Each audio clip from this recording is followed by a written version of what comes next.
మొన్న మా ఇంటి పక్కలో 20 మంది బస్సు మాట్లాడుకొని పోయొచ్చిరట. చక్కగాడ తానాలు చేసుకొని కాశీ, అయోధ్య, రామయ్య దర్శనం చేసుకొని వచ్చిండ్రు. మా అమ్మమ్మ ఊర్లో సూత యాత్రల బస్సు తీసిండ్రట. మా ఇంటి పక్కలు కుంభమేళా ముచ్చట్లు చెప్తుంటే మస్తు సంబరం అనిపించింది. దినం టీవీలు పేపర్లలో చూస్తూనే ఉంటిమి. అయితే ఇయాల్టి కొత్త ముచ్చట ఏందంటే కుంభమేళాలో తానాలు చేస్తే పుణ్యమేమో గాని రోగాలు వచ్చుడైతే పక్కా అని నేషనల్ గ్రీన్ ట్రిబ్యునల్ అంటోంది.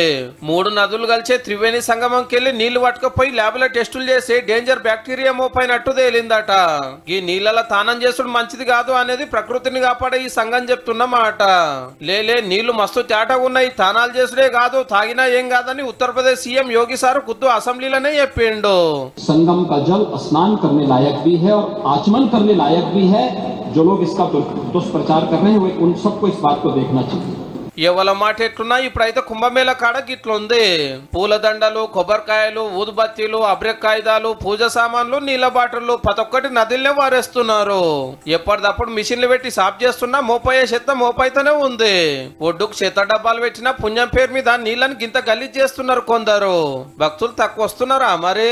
భోగినాడు సురువైతే ఇప్పటికి 56 కోట్ల మంది తానాలు చేసిరంటే చూడొండ్రేగా.